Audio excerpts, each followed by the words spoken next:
ఎన్నికల ప్రచారం చివరి దశకు చేరుకుంది. ఈ నేపథ్యంలోనే తిరుపతి జిల్లా శ్రీకాళహస్తి నియోజకవర్గం వైఎస్ఆర్ కాంగ్రెస్ పార్టీ ఎమ్మెల్యే అభ్యర్థి బిఎఫ్ మధుసూదన్ రెడ్డి ప్రస్తుతం ఏర్పేడు మండల హెడ్ క్వార్టర్ లో ప్రచారాన్ని వేగవంతం చేశారు. ప్రస్తుతం ఆయన మనకు అందుబాటులో ఉన్నారు. వారిని అడిగి మరిన్ని వివరాలు తెలుసుకునే ప్రయత్నం చేద్దాం. చెప్పండి, క్షేత్రస్థాయిలో వెళ్తూ ఉన్నారు, ఎలా అనిపిస్తుంది? చాలా బాగా జగన్ సార్ వచ్చినట్టు ఫీల్ అవుతున్నారు అందరూ కూడా. నిజంగా ఆ జెండా చూస్తే ఆ భుజాన్ని వేసుకుని నిజంగా ఏదో మనం మడకేసుకున్నట్టుగా పాత కాలంలో మడక పైన వేసుకుని పోయి దున్నే రోజులు వచ్చినాయి. అంటే రైతు బతకాలంటే మడక కాడెద్దులు ఉండేటి. అలా ఈరోజు రేపు మన పథకాలు కావాలంటే ఒక మడకలాగా ఈరోజు జెండా మోసుకొని కార్యకర్తలు కావచ్చు, లీడర్స్ కావచ్చు, అందరూ కూడా అంత ఉత్సాహంగా ప్రజలైతే అసలుకి వచ్చి నిలబడుకుంటున్నారు. ఒక 5 నిమిషాలని నిలబడి మనం వచ్చే పాంప్లెట్ చూసి ఎంత ఆనందపడుతుంటే ఆ చిరునవ్వులోనిది అర్థమైపోతుంది. కాబట్టి జగన్మోహన్ రెడ్డి గారు ఈసారి బంపర్ మెజార్టీతో సీఎం అవుతున్నాడు. కాళహస్తిలో కూడా మీ అందరి ఆశీర్వాదంతో నేను కూడా ఎమ్మెల్యే అవుతున్నాను. ఎందుకంటే ఎట్ట అవుతా ఉంటే ఇవన్నీ కూడా పథకాలు ఇచ్చాం కాబట్టి ఎక్కడైనా కూడా క్వాలిటీ ఉంటుంది. కాబట్టి ఆ క్వాలిటీ ప్రకారమే ఏదైనా మనం ఒక హోటల్ పెట్టినా, లేదు ఒక చదువు చెప్పించిన మంచి కాలేజీలు అంటారు, మంచి స్కూల్ అంటారు, మంచి హోటల్ అంటారు. మంచి పథకాలు ఈ దేశంలో ఎవరు లేదురా, జగన్ ఎక్కడ ఇచ్చాడరా, మగోడరా వాడంటే మగోడ రైతులు అనుకుంటా ఉన్నారు. ఒరే 2500 రూపాయలు 2200 రూపాయల నుంచి 2500 రూపాయలు మూట అమ్మిందిరా, ఎప్పుడు అమ్మిందిరా ఈ కాలంలో? నిజంగా రాజు అంటే అలాగే ఉండాలి. వాన పడుతున్నాయిరా, చంద్రబాబు అంటే ఏమిరా ఈ కరువు దరిద్రుడు వస్తే నీళ్ళు కూడా దొరకవరా అనేది. అంటే ఇట్స్ రియల్.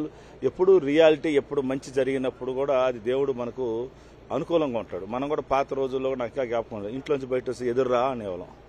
ఈరోజు ఎలా ఉందంటే వాళ్ళు ఎదురు వస్తున్నారు మా పార్టీ పోతాం అంటే. కాబట్టి ఈరోజు మంచి ఆలోచనలు బాగుండాలి. కాబట్టి వాళ్ళు ఏదో సోషల్ మీడియాలో డూమ్ బుస్ అని డూప్లికేట్ సర్వేలు చేసుకుంటున్నారు. రియల్ సర్వే పేదోడి ఇంట్లో ఉంది. రియల్ సర్వే ఓటు కూడా పేదోడేస్తాడు. కాబట్టి పెత్తందాలకి పేదోళ్ళకి యుద్ధం ఇది. ఈ యుద్ధంలో ఏ రాజు అయినా సరే సైన్యం చాలా ఇంపార్టెంట్. రాజు యుద్ధం చేయడు, ఒకరిని కొట్టారు ఇద్దరు కొడతాడు, కానీ వెనకాల సైన్యం ఉంటుంది, 1000 మంది. అదే జగనాన్ని ఈరోజు సైన్యం. అతని దగ్గర ఉండేది పెత్తందాలు అంటే ఎవరు? రాజు, మంత్రి, నలుగురు ఉంటారు.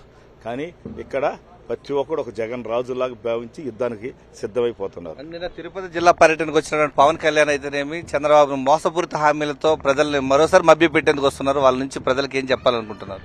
అది అంటే సంఖ్య చెప్పేసి పోతున్నారు. ఆ రోజు కొండ లడ్డు పుల్లింది, పుష్పింది, కుక్కింది అన్నాడా? అదే లడ్డు ఎట జరిగింది పక్కనే, పైన తిరుమల ఉండదు, కింద కదా లడ్డు అన్నావా? కులిపోయిన లడ్డు నేను తింటానా అన్నావా? ఇప్పుడు ఏం తింటున్నావు? చంద్రబాబు నాయుడు నువ్వు అసలు ఆయన పెళ్ళా ఉందా? మోడీకి అని నువ్వు అన్నా మనిషివే. అతను ఈరోజు ఆయన బొమ్మ పెట్టుకుని ఎట తిరుగుతున్నావు? మీ ముగ్గురికి ఏమీ లేదు, సిగ్గు మానం ఏమీ లేదు, ఒకటైపోతారు. అర్థం కదా? అందుకే ప్రజలందరూ కూడా ఆలోచిస్తున్నారు, వీళ్ళు చాలా డేంజర్. అర్థం కదా? ఇక్కడికి లోకల్ గుండె జగన్మోహన్ రెడ్డి కావాలన్నా లోకల్ చంద్రబాబు నాయుడు కావాలనేది రాష్ట్రం ఒక పక్క చూస్తుంది. లోకల్గా మా కాళహస్తిలో అయితే లోకల్ మసూద్ రెడ్డి కావాలన్నా లోకల్ సుధీర్ రెడ్డి కావాలనేది కాళహస్తి ప్రజలందరూ కూడా ఆలోచిస్తున్నారు. వీళ్ళందరూ కరోనాలు యాడున్నారన్న చంద్రబాబు నాయుడు, పవన్ కళ్యాణ్, ఈ సుధీర్, వీళ్ళంతా హైదరాబాద్లో హ్యాపీగా కూర్చొని 5 స్టార్ హోటల్లో ఇళ్లలో కూర్చొని ఏసీలో కూర్చొని కరోనా టైంలో బయట రాకుండా మేము బతికితే చాలనుకున్నారు. మా పార్టీ లీడర్స్, నాయకులు, కార్యకర్తలు అందరూ రోడ్లో వచ్చి అందరు సహాయం చేశారు. మాకు నక్కకి నాగులోకానికి అంత దూరం. వాళ్ళు మాతో దేంట్లో పోటీ పడలేరు. ఆ 3 కలర్ జెండానే రెపలాడే జెండా. ఆ అందమైన మొహం చూస్తేనే జనాలకు కూడా మా జగన్ మా ఇంట్లో బిడ్డ వచ్చాడరా అని చెప్తున్నారు. చిన్న బిడ్డకి ముద్దు పెట్టుకుంటాం, ముద్దుగా ఉన్నాడని. ఆ ఫోటోకి చిన్న బిడ్డలా ముద్దు పెట్టుకుంటున్నారు అవ్వ తాతలు. అదే శ్రీరామరక్షణ తెలియజేస్తున్నాను. హామీలతో ప్రజల ముందుకు వస్తున్నటువంటి చంద్రబాబు నాయుడు, పవన్ కళ్యాణ్ ప్రజలు నమ్మేది లేదు. శ్రీకాళహస్తిలో వైఎస్ఆర్ కాంగ్రెస్ పార్టీ తిరిగి జెండా ఎగరవేస్తుందని చెప్తూ ఉన్నారు శ్రీకాళహస్తి ఎమ్మెల్యే బిఎఫ్ మధుసూదన్ రెడ్డి. కెమెరామెన్ ముఖేష్ తో విజయమూర్తి, సాక్షి టీవీ, ఏర్పేడు నుంచి.